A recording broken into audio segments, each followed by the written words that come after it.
Welcome into another edition of New Track Record. Caleb Hatch, Justin Kinney with you. Hello, Justin. Hi, Mr. Hatch.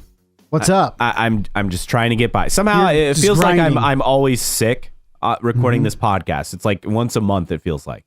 Well, with our morning show too, you've been having to grind the last couple days. Yeah, today was probably not great, but I feel a lot better today. So as far as this evening compared to this morning, as we record August 31st, ahead of another IndyCar race weekend, we'll recap what happened at the racetrack formerly known as Gateway with the Bommarito Automotive Group 500 and get you set for the first time an IndyCar race, since it came back on the schedule with a title sponsor, the BitNile.com Grand Prix of Portland.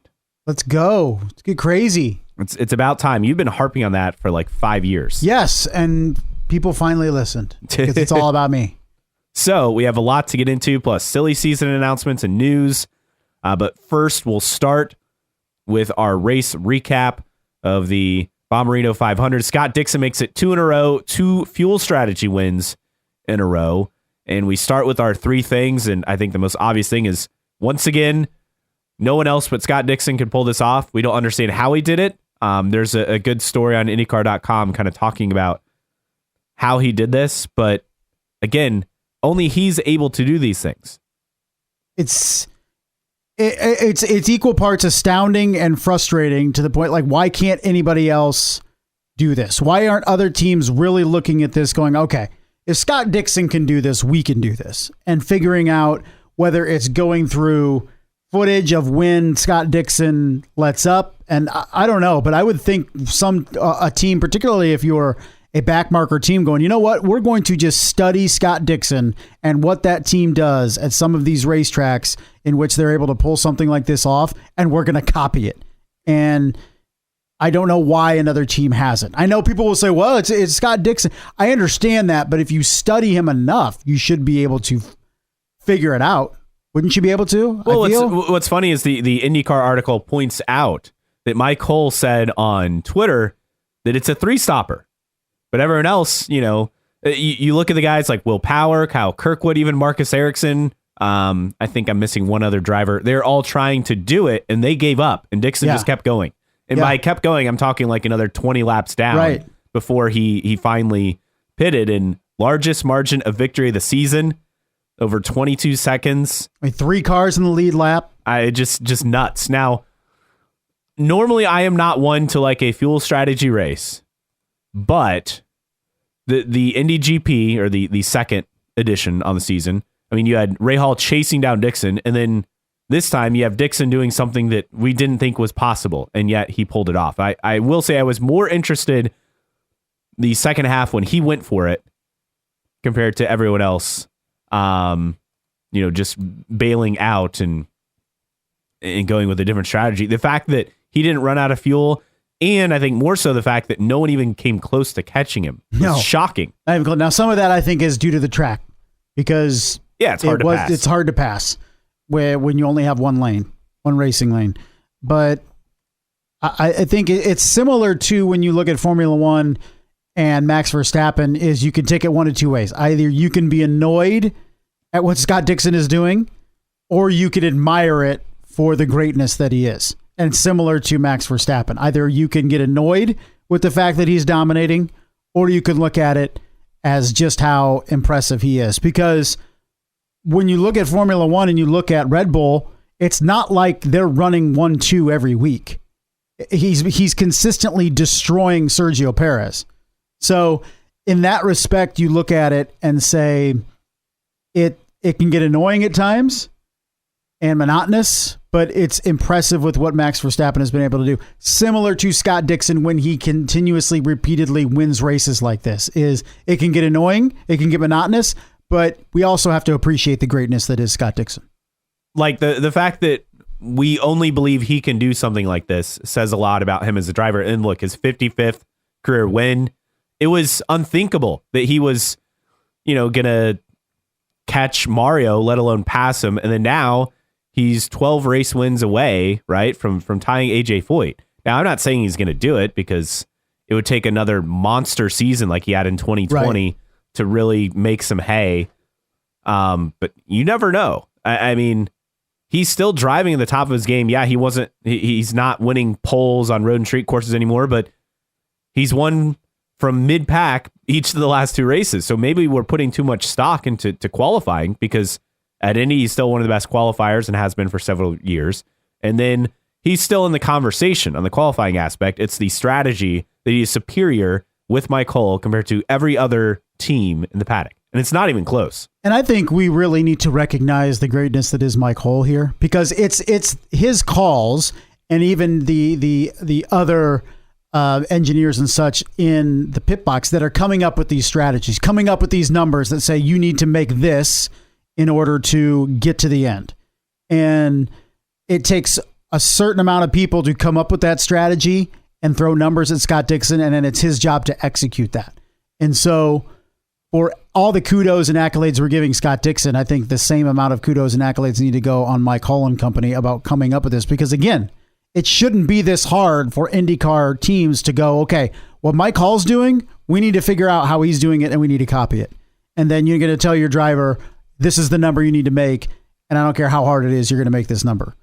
I'm shocked that other teams haven't tried to copy what Scott Dixon and Mike Hull are doing. But make no mistake, this is a team effort. It's not just Mike Hull. It's not just Scott Dixon. It's a combination. The largest oval margin of victory since Elio won at Kentucky in 2010. I was at that race. I'm trying to remember exactly how it went down. I know Dan Weldon, I think, was charging late, and in Elio and Ed were essentially fuel save because it was green to the end, if I'm not mistaken. But I mean, it's just astounding, how dominant. I mean, he won by nearly an entire lap over the next 2 cars, and then lapped everyone, outside of the top 2 guys. So, or the other, second and third in the field. So Ward and Malukas, the only other cars in the lead lap. So just phenomenal performance. And once again, we're seeing Scott Dixon do things that only he can do. And I think later in his career now, we come to appreciate these things more, just with any star athlete, right? Sure. You appreciate these things more. Even if you didn't like him as a driver, at some point, like I think only he can do some of these things, and it's just impressive every time. And his greatness, I think, just doesn't cease to amaze me anymore. It's so cool to be able to see it and appreciate it in real time. And echoing the same things we said last episode, just when you think that Scott Dixon is nearing the end of his run, he goes on a back-to-back race streak like this. Yeah, where it wasn't dominance in the sense that he had a super fast car. It's that he took something that was mid-pack, pulled off a strategy, made it work, and suddenly he's second in the championship. Joseph Newgarden eliminated. More on that in a bit. And presumably, I mean, it's going to take a lot of luck, but say Alex Blow has one bad race and Scott Dixon keeps getting, top 2-3 finishes. Maybe this could be closer than we think. I think it's probably out of reach. No. We're 15 races in. We're still questioning. Okay, if Alex Palou has one bad race, he hasn't had a bad race. No, it's not happening. And that was kind of the big deal over the weekend with Joseph Newgarden. People say, well, his championship hopes are dead. This championship's been over for a couple races. Okay, is Alex Palou is your champion? I don't care what's mathematically possible or not. This championship has been over for 2+ races, 3+ races. So it was just the final nail in the coffin for Joseph Newgarden. But I guess I'm not sure why I'm supposed to feel sorry for Joseph Newgarden when it's the first of 6 ovals that he hasn't won. Yeah. And he started on pole. Eventually he was not going to win an oval, and it came to a dramatic head with him crashing. But I just was kind of questioning coming out of the weekend, people, his championship hopes were dashed with that crash. Like, yeah, what championship he was hopes? down really? by a race and a half, essentially, points-wise. So, I don't know. I wasn't kind of buying in that.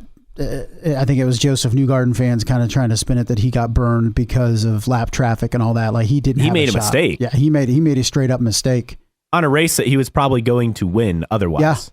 Yeah, a very rare mistake by Joseph Newgarden, but a mistake nonetheless. So on a weekend that we're proven that Scott Dixon is immortal, Joseph Newgarden proves he is human. What's your number 2? I assume you're going to go more into Joseph Newgarden? I think number 2, is David Malukas. We talked enough about Joseph Newgarden, but David Malukas, because this is a guy that even I have kind of looked at and talked about on the podcast going, what has he shown exactly to make any team really want him outside of the money that he brings? And it was an impressive performance out of David Malukas, getting on the podium and finishing third to Pato and Scott Dixon. So coming out of the weekend, I kind of look at it, I'm a little bit more convinced that, hey, maybe David Malukas in the right situation can be an IndyCar race winner. I was impressed by him over the weekend. And I think, and we knew this going into the season, it would probably be a lot tougher for him as a very young guy who is younger than his teammate, which is crazy, just by a couple weeks, but still.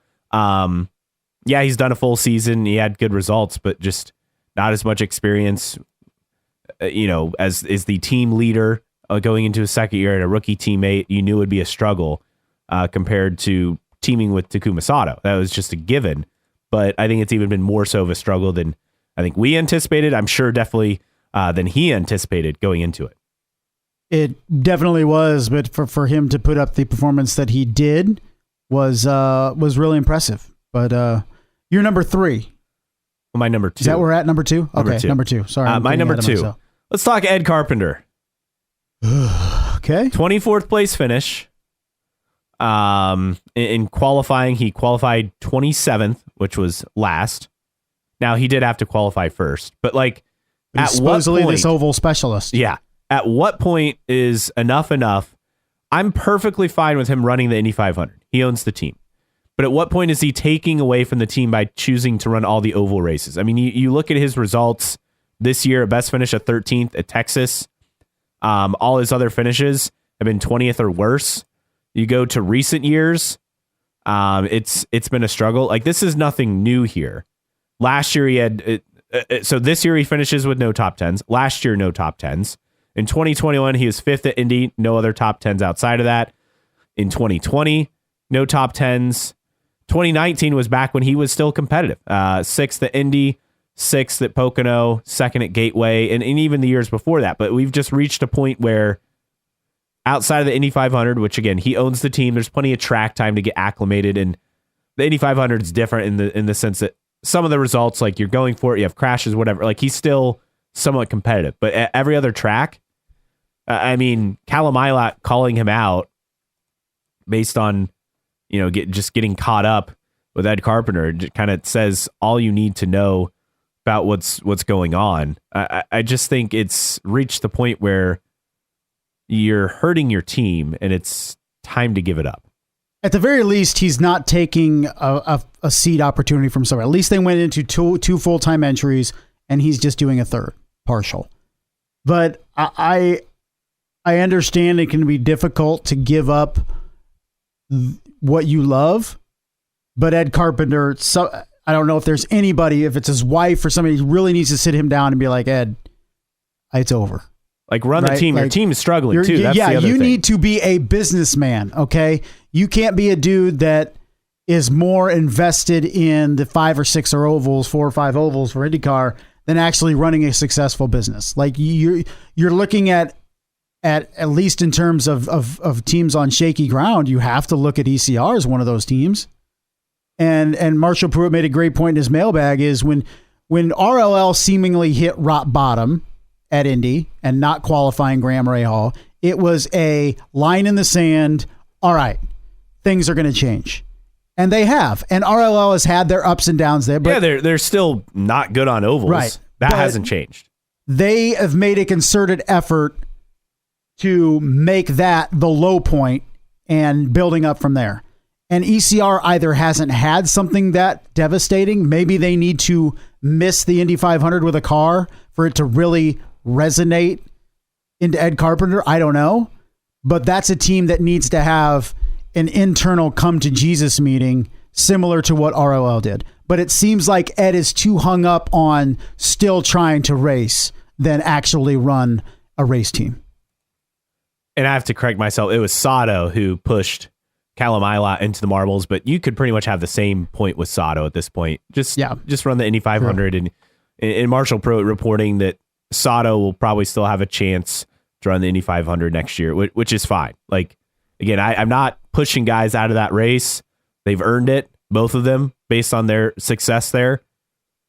But you look at other tracks, and it's just it's time. Like when you're away from the series on a week-to-week basis, and you don't have the track time where you get one practice session for an hour, then you qualify, and you're qualifying first most of the time. It's just not a good situation. So Sato, though, has multiple teams interested in signing him for May, according to Pruitt. So that's positive. But for both these guys, I think we're at that point. How many times do we have to watch Ed Carpenter just be terrible on track before he realizes he doesn't belong and again, out there? Gateway, he was second back in 2019. Remember that thrilling finish where Sato beat him out? It seems like 20 years ago. Right? You know, I mean, it feels just like time forever. to give it up. So that's my takeaway. I mean, in what we saw over the weekend with Carpenter struggling, this is not some new point or some it just reinforces it every time we have an oval. This to me felt like the most obvious example, and it finally reached a point where I thought, okay, you're probably not helping your team by running these races. Running the Indy 500 is different, but that's a team, as you mentioned. No, but even the Indianapolis 500, help. I mean, you're telling me he's better served in the seat for 2 weeks of practice and qualifying in the race as opposed to meeting with potential sponsors and existing sponsors and potential future drivers and just building rapport and building relationships and hosting sponsors and hosting bigwigs of your team. You're telling me he's serving his team better by being in a seat at the 500 where he's not going to win? I mean, let's be real. Yeah, that is past him. Like those chances are then gone. Actually being a team owner and schmoozing people in the biggest couple weeks of the entire calendar, you can't tell me that's a better play as a team owner than actually doing those things. You need to be out of the seat, being a businessman, growing your team, which is teetering on the brink without Bitcoin of non-existence, as opposed to trying to relive your glory days in a car in which you're over the hill. And a team that's taken a massive step back from what they were at the start of last season compared to now. It doesn't matter what it's engineering, it's management, it's all across the board. They need to revamp. The only time that they've been in the headlines is when they've been firing a driver this year with Connor Daly. That's the only time anybody talked about ECR this entire season is when they fired Connor Daly. And Indy 500 qualifying, of course. The one track where they can actually qualify. I guess, but it's not like I still don't look at ECR as a team that can win the 500. I don't care where they're qualifying. No, they have qualifying speed. They're the new Team Menard, if you will. And that's the thing. It's like, okay, so they're qualifying in the Fast 9 or Fast 12, whatever. They're not going to win the race. Yeah, and no one thinks they're going to win. Yeah, so what do I care where they're qualifying? And I don't know if that's so important to Ed that thinks we have to prove that we're fast at Indy, but you need to stop focusing solely on the Indianapolis 500. What's your number? Where are we at? I don't know. Number 2? 8, number 2. Who knows? How many times is Pato O'Ward going to finish second before he wins another race? Right. I mean, that's 4 times now this year. I feel like we continue to crap on McLaren, yet Pato O'Ward is like doing everything he possibly can. Oh yeah, try. You have to remove him from that conversation. Yeah. He did have that really bad stretch where he was over aggressive at Indy, over aggressive at Detroit. Where at Indy he could have won that race. Yeah, he's been pushing way too much. But really, outside of those are his 2 bad results on the season, like 2 really bad results in the 20s. He's finished top 10 every race since Detroit. He now has 4 second place finishes on the season. You'd think eventually he'd win a race, but that whole team, it's just there's so much going on. You just wonder, like, it's almost like a team the behind the scenes stuff, is that impacting things? It's almost like the adage, like they're so close but so far at the same time. That makes sense. Like you feel like any given weekend McLaren could win a race, but then again, it just seems like they're so far off from Penske and Andretti, don't they? Yeah. Well, Rossi he's got 1 podium. He's got several top 5s. He's been 5th and 4th the last couple races, but he's never challenged for wins. No. Right? Which is what he went to McLaren to do. Yeah. And he's not doing it. Felix Rosenqvist has had another difficult season. I don't know how else to say it. Yeah, I think we've seen enough of Felix Rosenqvist to know what he is. He is in the top half of the field, but he's not in the elite group above that. He can challenge for a race, a handful of races a year, or compete for a win, a handful of races a year, but he's not a championship contender. He's not going to be a consistent race win contender. He's just who he is. I think he's a solid driver, and I think there's nothing wrong with that. But you look at Rossi, I can't remember. There's not a race that pops into my mind this year where in the closing laps, Rossi was a factor. He was third in the first Indy GP, and that's the high point. And it's not like he was challenging for the win. You never felt like, he was dominated that race. Yes, it wasn't closing laps, Rossi could win this. No, that hasn't happened all year. And isn't that why he went to McLaren, to be in that conversation? And he's not. Pato O'Ward has been in that conversation multiple times this year, but Rossi hasn't. Rosenqvist hasn't. So that's my number. What's your number 3? My number 3. So let's talk Alex Palou. He just quietly goes about his business. On track. Behind the scenes, he doesn't talk quietly. Yes, on track. To be good clarification. Newgarden dominates this race, crashes out. Alex Palou starts mid-pack. He did have a grid penalty with the engine penalties, but improved from 14th to 7th. Another really good finish. He hasn't finished outside the top 8 all season, which is absurd. It's stupid. And then I saw these stats, which again, this goes to show you how good of a season it's been. This is from Beyond the Flag. Alex Palou finished 2023 with a better average oval finish at 5.0 and short oval finish at 6.0 than Joseph Newgarden. 5.8 and 9.0. And Newgarden won 4 races. Yeah, Newgarden won 4 of the 5 ovals. Now he did crash out and finished way back in the back on Sunday, finishing 25th. So that hurts the number. But it's astounding because we did talk about recently, Alex Palou has not won on an oval in this series, and I'm sure that win will come, right? Yeah. I don't have a doubt as long as he sticks around, is not magically going to F1 next year. That win will come, but it's just astounding that he beat out Joseph Newgarden, who was so dominant on ovals this year. It's pretty astounding. The consistency continues to amaze for Alex Palou, and I just wish the Alex Palou that was surgical and silent and just went about his business on track was that same person off track. Then again, no, I'm lying. I actually want the drama because it makes him interesting. Otherwise, he'd be how people viewed Scott Dixon back in the day. It's just kind of a boring, talented driver. Yes. So kudos to Alex Palou. He's going to be your series champion. That's been obvious for the last 4 or 5 races.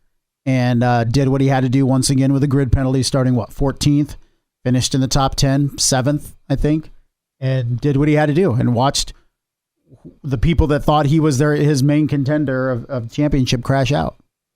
What's your number 3?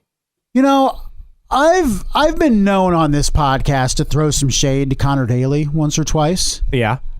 How about some kudos for Connor Daly? Yeah. Stepping in, Ray Hall Letterman landing and racing, the best finisher for RLL. We know why he got the nod.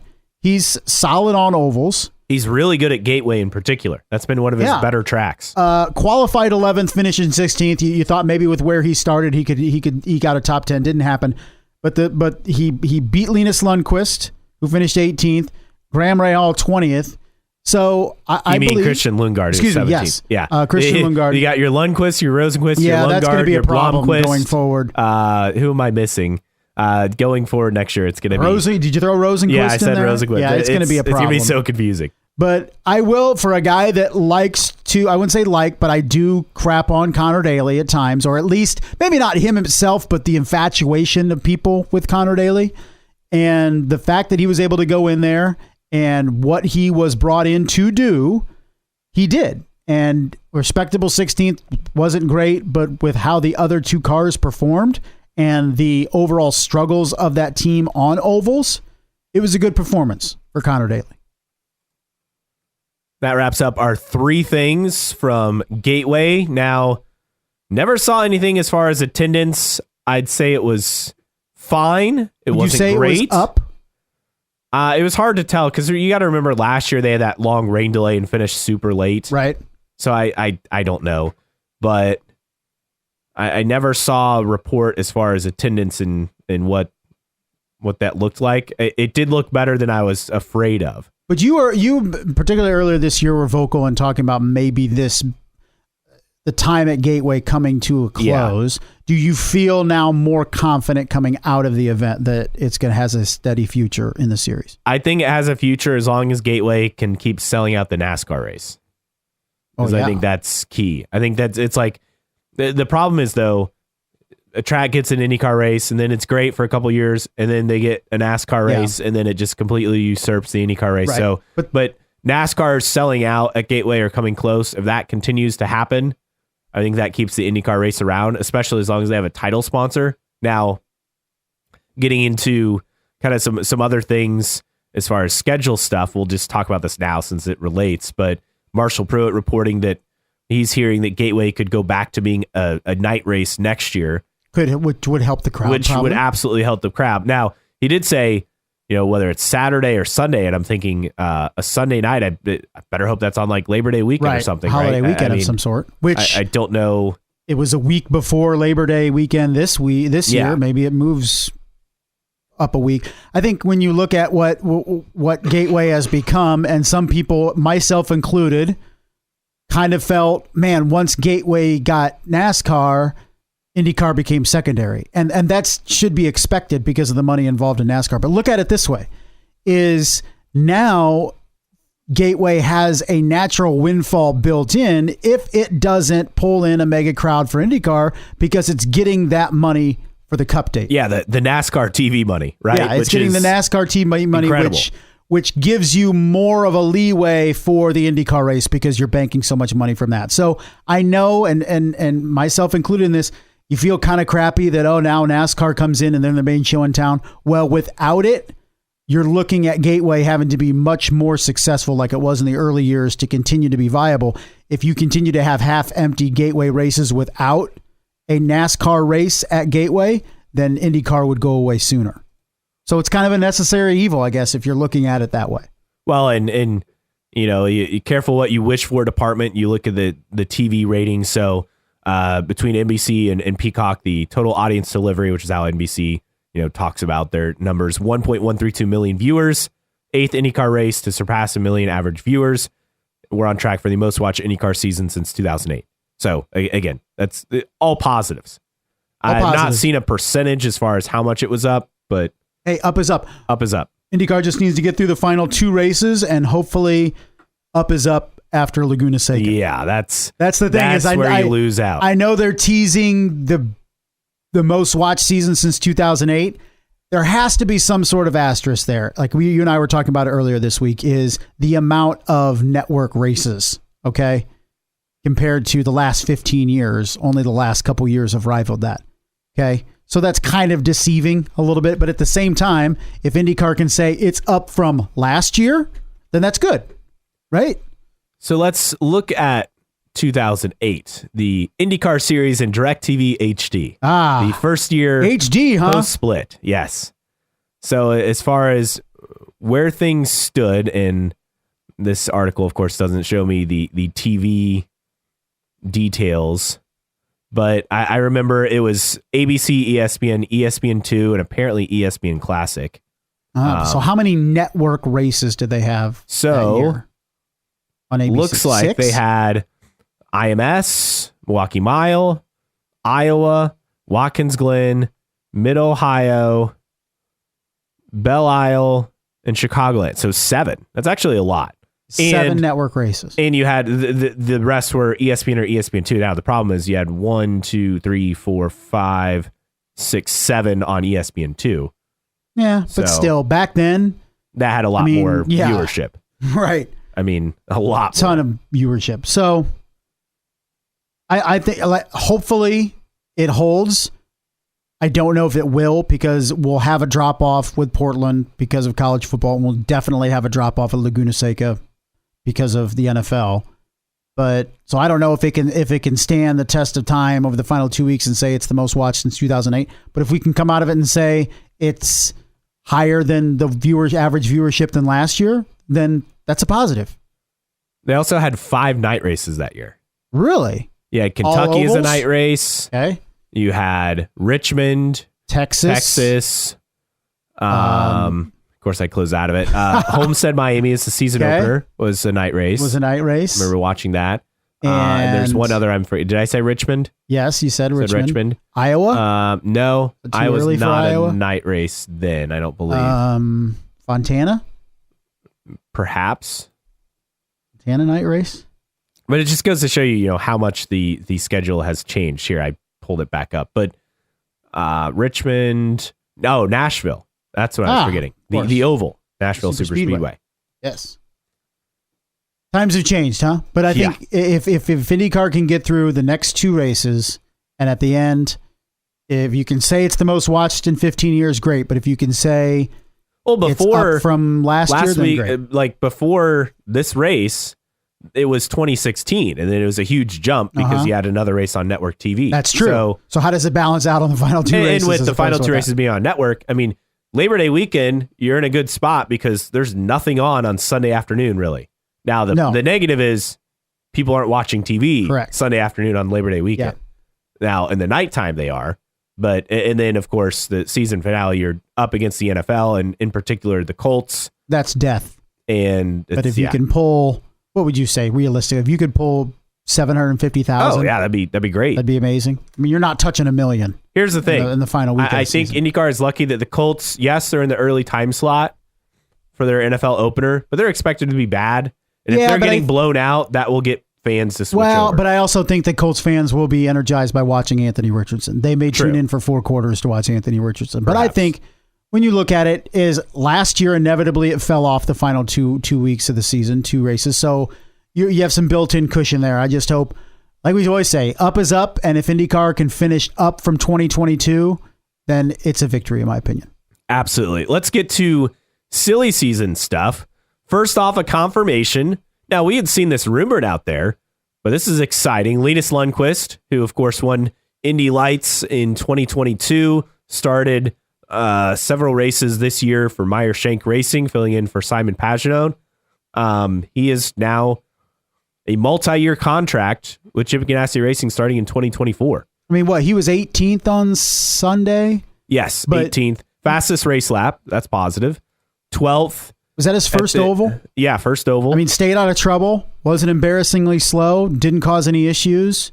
He had 2 of the 3 races. He had the fastest race lap. He also did at Nashville. Obviously, he crashed out there. And then 12th at the Indy GP with a really good start and good qualifying effort. I mean, you have to be impressed. So does he slide into the Marcus Ericsson seat then? Is that what we understand? It's unclear as far as the number, but yes, that would be my guess because Marcus Armstrong, according to Marshall Pruitt in the mailbag, is expected to be a full-time guy to be full-time next year, and he would be in the 11 car. So you're looking at a lineup with Dixon, Polo, Lundqvist, and Marcus Armstrong. Yes, that's your foursome. It's not bad. I mean, you got 2 young guys who you think are up and coming. Yeah, and you have the old man, the grandpa, the veteran, and you have the best driver in the series. Yeah, so I mean, you have two of the best drivers in the series, 2 of the 3. I mean, Newgarden's the other guy that's probably on the list. No, I would. Alex Palou is the best driver in the series. Oh yeah, now. I agree. I'm just saying, Palou, Dixon, Newgarden. I could entertain an argument for any driver, but I would go with Palou as number 1, and then Dixon and Newgarden interchangeable. Here's the thing. If you're talking best driver and most well-rounded driver, are they different conversations or the same? I'd say they're different because Palou has had a lot of success, but he still hasn't won on an oval. Correct. So you have to take that into account. Yeah. I think some people would say, how could you say Alex Palou is the best driver when he's not the most well-rounded? Because I think we can agree that Joseph Newgarden is the most well-rounded driver in Newgarden or Dixon. I mean, well, I mean, I'm talking about recent year. I think in recent years, yes, it's Joseph Newgarden. But I'm wondering what people think. Is that those 2 different conversations, or are they? I think they're 2 different conversations as well, but doesn't mean we're right. So Lundqvist will join Ganassi at Portland and at Laguna Seca to participate, in engineering meetings and all that, and working with the race team. So he'll have a role there. But overall, really good news. We were worried he wasn't going to get a chance. And then he got a chance this year, and then obviously has done enough for Chip Ganassi to go all in. And let's look at this now. It wasn't the ideal situation for Linus Lundqvist. He didn't directly go from lights to IndyCar, but the system worked. It was delayed, and there was worry that it would ever, but inevitably the system worked. He had enough money from his scholarship to get an opportunity at IndyCar. It wasn't immediate, but it happened at some point. He proved that he's good enough to deserve a full-time ride in IndyCar, and he got it. So we've been salty about him being left out, but in the end, the system worked as designed in terms of opening a door and giving him an opportunity to prove what he can do, and it's turned into a full-time opportunity. It just didn't work in the traditional way that we're used to, going directly from Indy Lights into the next season as a full-time driver somewhere. And I think most importantly, you look at the fact that he did get that chance. Like he did. It took a while. It took longer than I think anyone would have liked. And he got the opportunity because he won the Indy Lights championship and had that scholarship money. And then used that to show himself, and clearly showed enough. Yes. That he is going to be the favorite for Rookie of the Year next year, obviously. And then, what can he do, right? We think he's a really talented driver. He's just got to be consistent. That's always the thing. I think for the expectations for Linus Lundqvist, I think that's what we talk about going into next season. But the fact that he showed out and looked comfortable in the races that he was in this year, I don't think we look at next year and say he's a race winner, but I think he can get a couple podiums maybe next year. Yeah, I think it would take some luck for him to be a race winner. At least though he's with the team that you have the confidence he can do it. And then Marcus Armstrong, again, expected to be in the number 11 car. With that lineup, you would think he's a guy who could, perhaps win a race. Definitely just having the consistency of being in the car every week helps. Sure. So, and he's shown enough too, I feel, to deserve that's where that stands news-wise for 2024. Meanwhile, for 2023, we got several other stories coming out this week. Unfortunately, Simon Pageau out again as he continues to recover with post-concussion symptoms still lingering. So Tom Blomqvist will finish out the season at Meyershank Racing in the number 60 car. That is not a surprise. Makes the most sense. Just get him experience. He'll still be eligible to be a Rookie of the Year driver next year as well. So that makes a lot of sense. Meanwhile, Rahal Letterman Lanigan Racing, they're hiring Yuri Vips for the number 30 car for the final two races of the season. A guy who's been kind of controversial. Kind of. Yeah. I guess that's an understatement. Well, and you and I kind of back and forth too when this one is announced, and you told me that they had turned the comments off on the tweet on the or post. whatever. Yes. On the post. Here's my thing. Yuri Vips screwed up. Okay. Used a derogatory term. So did Kyle Larson. Yeah, look at Kyle Larson now. Okay. So I'm not canceling people for an error in judgment and using a word they shouldn't, because Kyle Larson did it. In pretty much the same experience. What did Yuri, was it a online racial race? Slur. Well, no, I know. Was it an e-racing event or something like that? That I'm not sure of. I'm not sure if it was online or something, whatever, but he screwed up, and I'm willing to give the kid another chance. I'm not running around. It was a Twitch live stream. There you go. So he was gaming. So Twitch live, just like Kyle Larson. Okay. I'm not in the habit of canceling people because of one mistake, no matter how big or small it is. I hate when people go through people's old tweets or Instagram posts or Facebook posts and find something that's derogatory or demeaning or something that they said years and years and years ago. Because trust me, if social media was around when I was an idiot in high school, college, you could probably go back and find some things that I would regret putting out there. Okay. So I'm not in the business of canceling people for an error in judgment, because I don't want glass houses. Plenty of people got stuff that they don't want to come out, right? So he's also 23 years old. I mean, yeah, get the kid a break. So this happened a couple years ago. So it live and learn. If he's wise about it now, if he's a better person, if he knows, can't be saying that stuff. Just like Kyle Larson learned a lesson. Yeah. is a better person for it, then full steam ahead, man. I got no problem with Yuri Vips getting an opportunity. And here's the thing. This is an evaluation period. If he runs well, you would think he'd be a contender for that seat next year. Yeah, this is, I mean, it's very much a tryout, and he has the edge because he's getting the seat time. So he also will not be the first Estonian to make an IndyCar start. Tonis Kasemets, who, well-known name, made 6 starts in 2006. It's a well-known name. Yeah, he's like a perfect candidate for random split air driver. I know. Well, he's on the fine line of too well-known to be random. Yes. Oh, that's kind of the point. Yeah, it's a very difficult. This is a very difficult job, folks. Finding random split air drivers of the week, absolutely in the weeds, because we can talk about all the Billy Boats and Jimmy Kites we want here, but unfortunate for Yuri Vips, he is not the first Estonian. All right, several other silly season notes from the mailbag first. Yes, sir. So Marcus Ericsson, F1 experience, 0 interest to Andretti, according to Marshall Pruitt, but they first approached him after he won the Indy 500, so I found that interesting. Also, talking about the Peterson-Foyt relationship, Pruitt saying he's hearing Devlin DeFrancesco is a name to watch if a seat opens up at Foyt. And then this one from IndyCar Deep Throat. There's a rumor that Stuart Haas is selling a charter to 2311 and Denny Hamlin is leaving to run his own team, I believe, with that charter. Then Stewart could partner with the team in IndyCar in 2024 or 2025 as a satellite operation a la Mike Shank and Meyer Shank Racing. So there's several layers of this to digest. And I watched Daytona last week, so you didn't have to, but it was a very entertaining race, I felt. I've already made some points on our Twitter account based on when people complain about commercials in IndyCar and missing action. The stage system works great to have commercial breaks where there's nothing going on.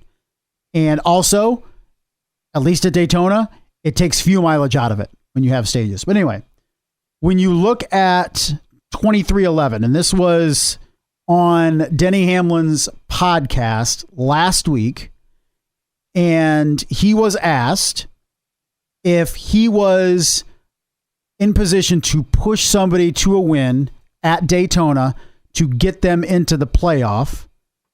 And I think Christopher Bell needed to win to make the playoff. Does that sound right? Do we know? Or Ty Gibbs. Let's say Ty Gibbs, because I know he definitely needed to win. Let's say Ty Gibbs. Bell won races, I believe. Let's say Ty Gibbs. He was in a position to either bump Ty Gibbs to a win or Bubba Wallace to a win or Tyler Reddick to a win, one of his 2311 racing drivers. He said, I'm going to push a driver from the team that I own to a win. And I don't necessarily disagree with that. Joe Gibbs may. And is this intel from IndyCar Deep Throat kind of piggybacking off that comment and saying, if he's in it, not all for Joe Gibbs Racing, which I always thought it was kind of a weird dichotomy that Denny Hamlin races for a team that he doesn't own. There's another team in the series that he does own. Thought it was a little weird. But the stars would align in that respect if Joe Gibbs is a little salty about Denny Hamlin's not in it for us as much as he is for his own team. Hence, he's going to go to 2311, his own team, and the charter is then going to be sold to that team. That would line up to what I've heard based on what I was watching at Daytona. Meanwhile, regarding Alex Blow, IndyCar Deep Throat says his new contract, and remember, he was making, like $200,000 to $300,000 a year on his current deal with Ganassi. Well, now we're looking at $6 to $7 million a year on a multi-year deal, making him the highest paid driver in the series, which would also make him one of the highest paid drivers in the series in about 20 years, which is insane. Chip likes winners. I mean, that's going back to like the tobacco money in those contracts. Chip likes winners. Does it reset the market? Because in other sports, a guy gets a massive raise that transcends all the other salaries in the league. Does this reset the market for IndyCar? I think Scott Dixon and Colton Herta getting, $5 and $6 million a year. I mean, Chip's paying for guys now. Yeah. And clearly the success that they're having, they're investing more in their drivers all of a sudden. Well, Scott Dixon's having success. I don't know much about Colton Herta. Well, true. But that money is because of essentially, we'll take you to F1, so that's a way to keep you with the team and dangle that carrot. Of course, I think we don't think that's going to go anywhere now because the latest with that, from Adam Stern, pulling from Joe Saward and his blog, he covers F1, is that basically, yeah, it's not going to happen. Not that this is a shock, but it does not look good as far as Andretti Global. There's no objection from the FIA, but the Formula One group, there seems no interest at all in them agreeing, which is a shame. And we talked about it before starting the recording, and Indy 44, Matt Archuleta on Twitter chimed in with this yesterday, I think Wednesday, said, quote, "I hope people don't forget the Andretti treatment from Formula One when it comes time to buy tickets for races in the United States." I know there are probably some people out there that it will affect their viewership of Formula One. For me, I couldn't care less that Andretti's not getting into Formula One. Is it fair? No, it's not necessarily fair. But does it change my viewing habits one iota of Formula One because of Andretti being shut out? And no, it doesn't. I'm still going to watch Monza.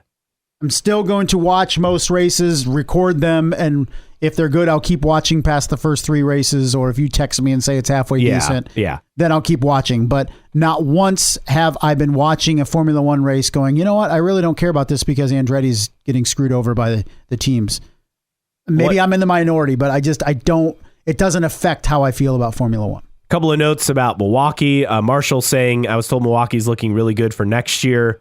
Well, is it Gateway? Did he get that from this podcast that we've been talking for months about? Yeah, from us like several months ago.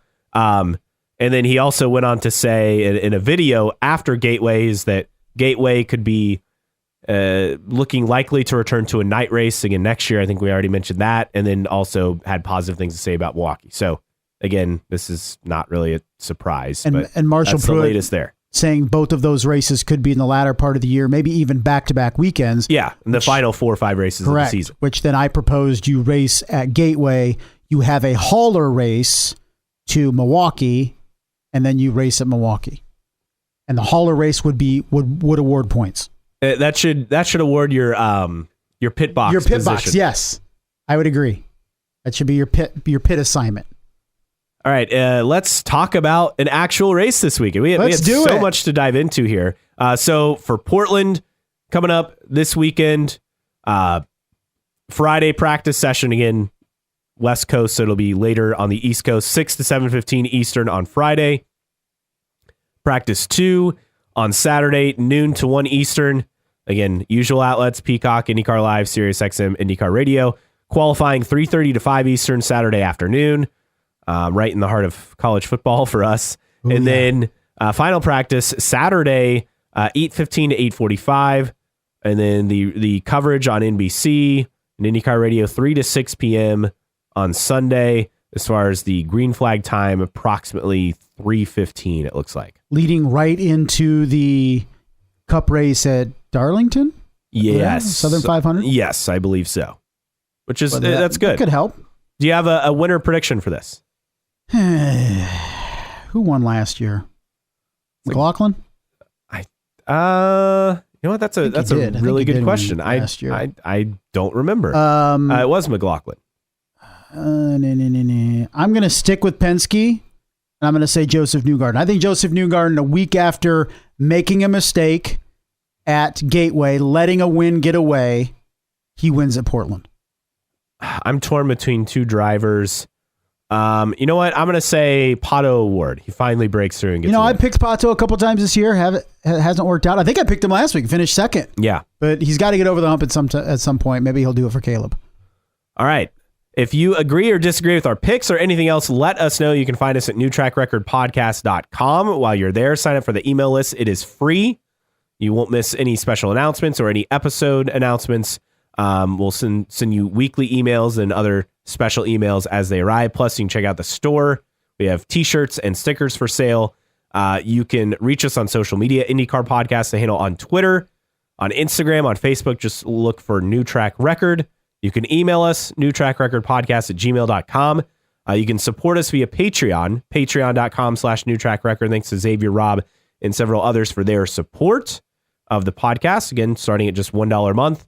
And as always, you can download and listen for free on your favorite podcasting platform, Apple, Spotify, Google, Amazon, Overcast, CastBox, wherever you listen to podcasts, all for free. Mailbag time, and we have a lot to get to.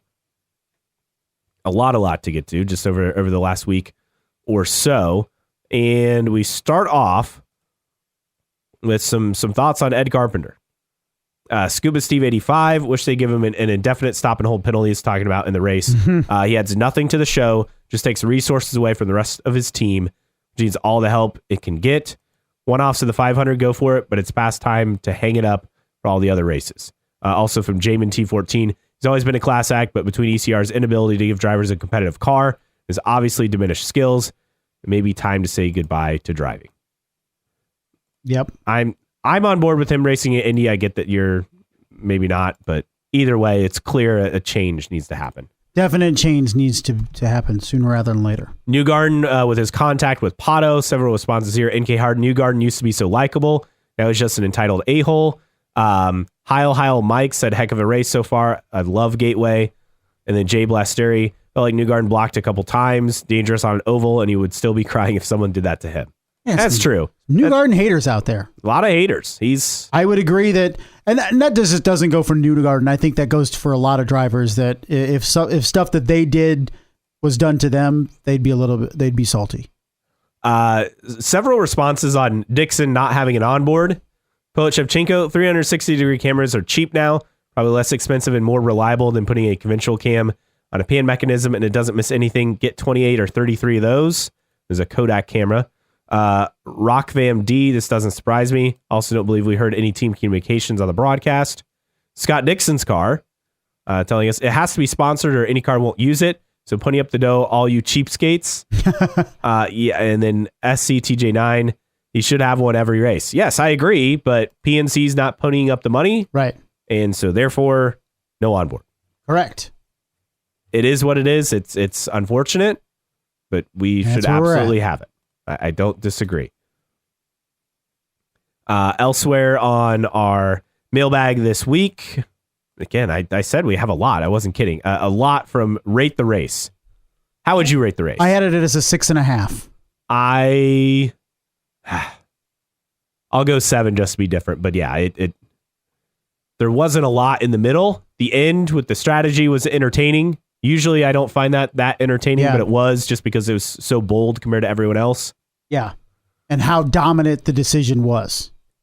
The replies here, Poet Shevchenko, I think it gets a 6. Had its moments. I don't know if it's aero or tires, but cars getting a bit wide, just go wider, and many times just barely missing the wall. Sometimes they hit the wall. Wonder if they should try rock hard tires next to minimize marbles. Yeah, between the marbles and the fact that it's one groove, it's bad. FitJ1983 gave it a 1. It's pretty bad. Ooh. We need to be real with this. I think IndyCar really needs to figure out how to attack this track. I do not disagree with that. When a 10th place car can fuel save 1 second off the pace for 140 laps without fear of being passed by a single car, it's a serious problem. I do think when you look at marbles, if marbles are fine or degradation is fine with tires, but if it's affecting the racing line or a potential racing line, it needs to be dealt with. And maybe that means at every caution that comes out, or even, God forbid, we say that there's a caution thrown by IndyCar just to take care of the marbles.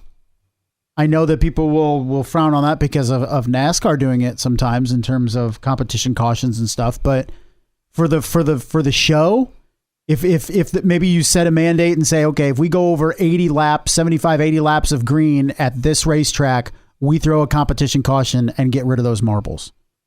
I think it's fair. Jeremy from HBG saying 6. Dixon just schooled the entire field. Daniel SEM 2004. 7. The track being overcast and not as hot gave the race a chance of not being awful. Over 400 on-track passes is evidence. IndyCar has to keep this from being a midday high-temp race if it wants to remain successful. Dixon dominating sometimes happen. Big D Kart gave it a 5. Only Dixon Mike Hull kept it from being a 2. DC Soda Dixon fuel save gets a 2 for me, and I'm being generous. DeGuerra gave it a 3. Boring as usual at this track. The alternative tire didn't do much to mix things up. The different strategies made for some excitement. It was great to see Linus beating Elio on his oval debut. That's an interesting point. Hunter's Way 67 gave it a 4. Dixon wins another race without passing anyone. Thank you, Mike Hull. Mm-hmm. Yeah, that's a challenge. Jamin T14, I give it a 5. Watched the first 50 laps live, finished it late Sunday night. difficult to stay awake by the end. Rock Van D gave it a 4. One groove made it impossible to pass. Cars laps down were able to hold up contenders for 10, 20, 30 laps. Most passes made in the pits.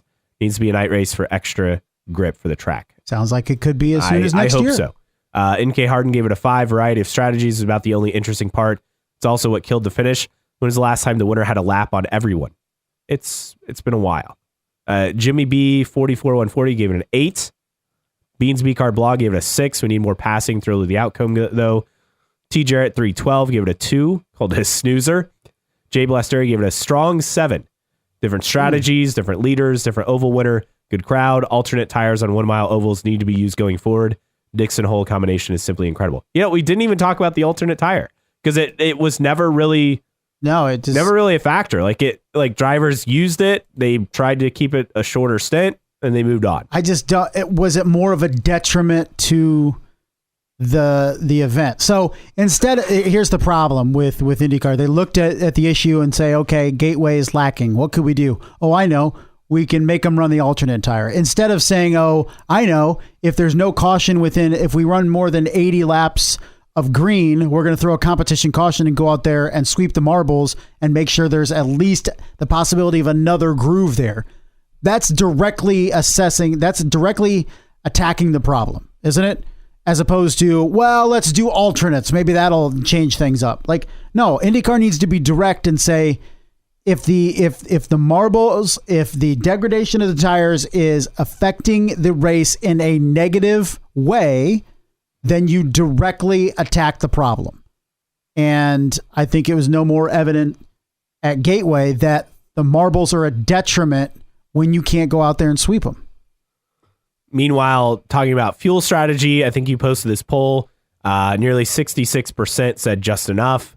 About 25% said too many. Nearly 10% said not enough of them. Yeah, too many. Well, fuel mileage races basically is what we're talking about. Tyler_Allen said, no matter, there'll always be fuel strategy unless you have mandatory stops. Nick J. Fletcher said maybe IndyCar could look into giving Dixon a 17.5 gallon fuel cell to make it fair for everyone else. Rumor has it he actually finished with 19 gallons of fuel in his car. And then Poet Shevchenko saying, I will say just enough because the things that people may say are problems with fuel strategy come from other sources. Imagine if Award and Malukas on fresh tires could be catching Dixon at 2 seconds a lap and in the race with a photo finish. Tires and marbles were a problem. Interesting point. I mean, the fact that the other cars had no opportunity, part of it was lap traffic, and part of it's just when you have long green flag stints, that's just how this works out. And that's why I would love to see, you know what, we've gone green long enough. We need to sweep the track. Here's a caution. This from DeGuerra sending us, here is Bjorn Werdheim for you, a previous Random Split Air Driver of the Week, an expert for the Swedish IndyCar broadcast on Viaplay. How about that? We should get him on the show. Yeah, that would be pretty exciting. So say, Bjorn, how does it feel to be a Random Split Air Driver of the Week? So that is a look at the mailbag this week. Time for news and notes. Not a whole lot to get to here. We start off. So last week, an article came out on Racer talking about Penske Entertainment leaders and team owners meeting during the Brickyard GP weekend. They discussed an expanded leader circle partnership program, aka charters, aka top 22 teams, buy in and have guaranteed entries in the Indy 500. Remember this story. Penske's been on this kick for quite some time, so this is not a surprise. But nothing's agreed. This is preliminary. I'm not going to overreact or react to anything until there's something concrete. I don't hate the idea of charters. I don't think they would work in the way that they work in NASCAR, but I do think there's something there to protect the teams and maybe make it more lucrative to have an entry into the series. I don't necessarily hate it and make it more competition to be able to race in the series. I think we've reached a point with 27 cars that I feel like if you're going to enter the series now, you should be competitive because we have enough 4, 5, 6 back markers with either teams or drivers that they're just not competitive. Why do we need to add more? So I'm in that respect willing to entertain charters or a charter system, I don't look at 27 full-time starters and go, man, I wish there were 29 or 30 or 32. We're tapped out. Yeah. So, and when you hear about these other teams that are interested in getting into IndyCar, I say, you know what? Wouldn't it be better if some of these lower tier teams drop off and then new teams come in?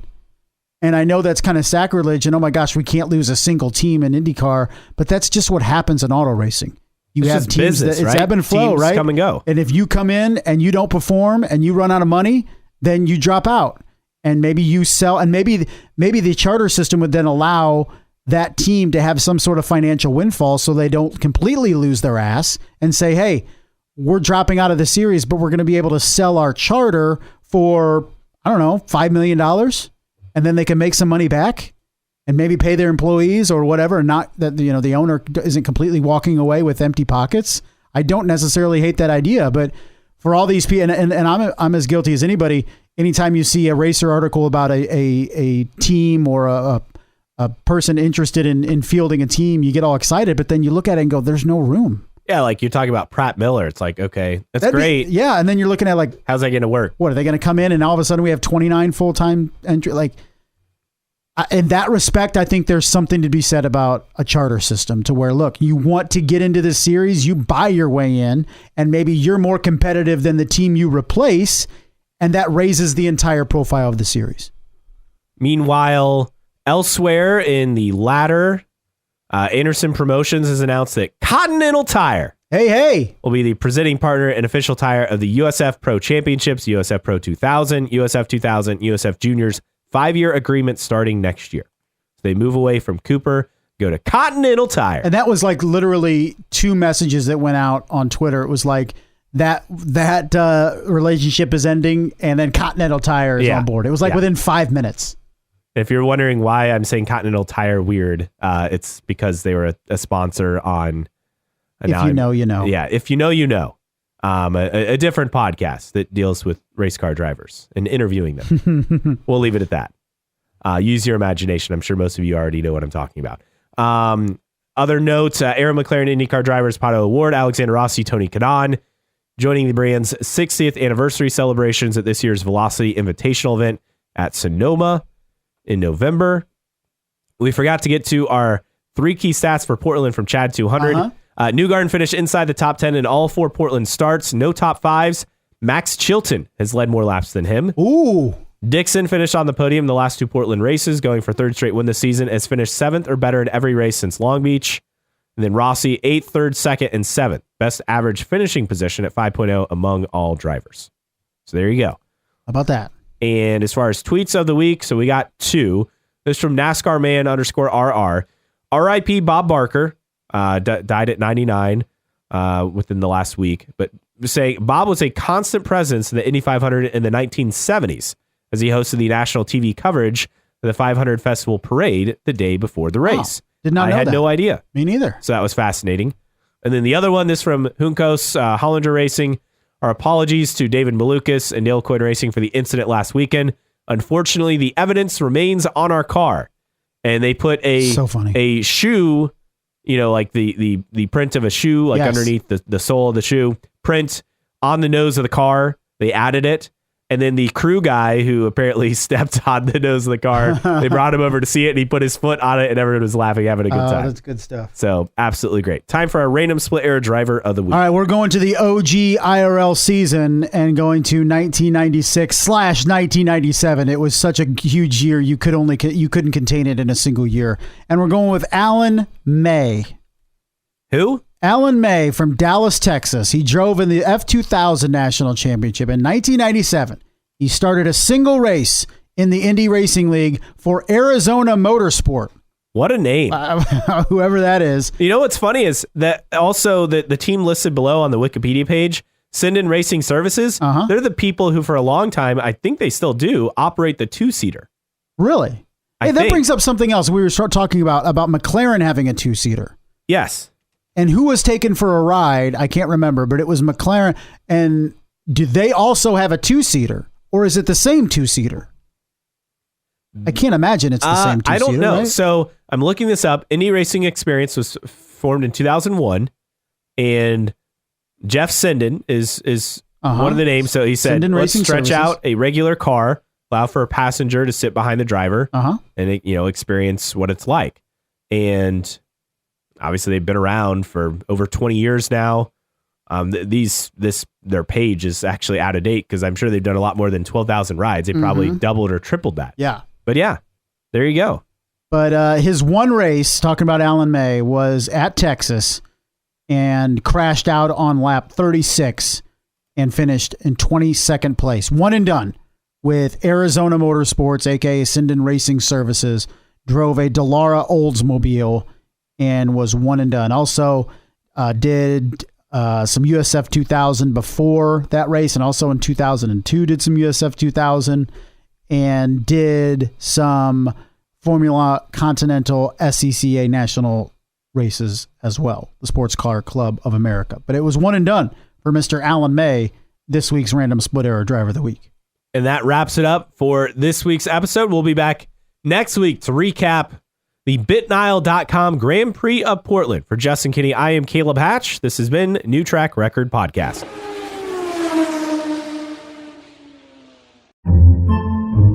Podcasts by Federated Media.